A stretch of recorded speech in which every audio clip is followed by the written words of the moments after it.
Welcome to Aryavart news.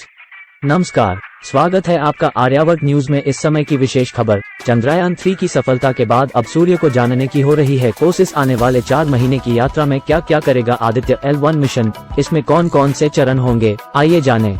Aditya L1 को Lagrangian बिंदु 1 L1 तक पहुंचने में करीब 4 महीने का समय लगेगा। इस दौरान ये लगभग 15 लाख किलोमीटर का सफर तय करेगा। चंद्रयान 3 की तरह ये भी अलग अलग कक्षा से गुजरकर अपने मंजिल तक पहुंचेगा। आइए सबसे पहले जानते हैं आदित्य L1 है क्या। दरअसल आदित्य L1 सूर्य का अध्ययन करने वाला एक मिशन है और इसके साथ ही इसरो ने इसे पहला अंतरिक्ष आधारित वेधशाला श्रेणी का भारतीय सौर मिशन कहा है। आदित्य L1 का प्रक्षेपण आज सुबह यानी 2 सितंबर 2023 को 11:50 पर किया गया। श्रीहरिकोटा के सतीश धवन अंतरिक्ष केंद्र से आदित्य L1 का प्रक्षेपण किया गया। भारत का आदित्य L1 अभियान सूर्य की अदृश्य किरणों और सौर विस्फोट से निकली ऊर्जा के रहस्य को सुलझाएगा। अंतरिक्ष यान को सूर्य और पृथ्वी की प्रणाली के लैग्रेंजियन बिंदु 1 L1 के चारों ओर एक प्रभामंडल कक्षा में स्थापित करने की योजना है जो पृथ्वी से लगभग 15 लाख किमी दूर है। दरअसल लैग्रेंजियन बिंदु वे बिंदु हैं जहां दो वस्तुओं के बीच कार्य करने वाले सभी गुरुत्वाकर्षण बल एक दूसरे को निष्प्रभावी कर देते हैं। यही वजह है कि L1 बिंदु का उपयोग अंतरिक्ष यान के उड़ने के लिए किया जा सकता है। कब पहुंचेगा प्रक्षेपण के बाद मिशन अपने गंतव्य तक? आदित्य L1 को लैग्रेंजियन बिंदु 1 L1 तक पहुंचने में करीब 4 महीने का समय लगेगा।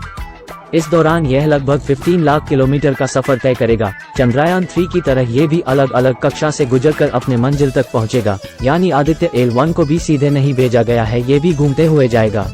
अब आपको बताते हैं क्या उद्देश्य है इस मिशन का।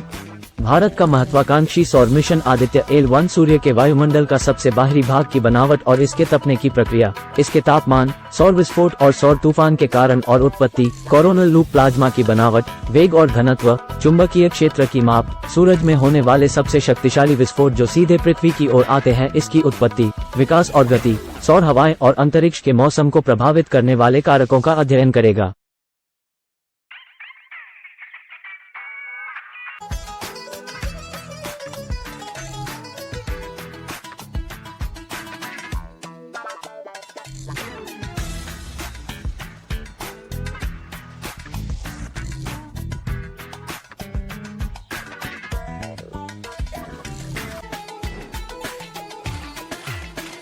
आदित्य L1 के सातों विज्ञान पेलोड की खास बात है कि ये देश में विभिन्न प्रयोगशालाओं द्वारा स्वदेशी रूप से विकसित किए गए हैं।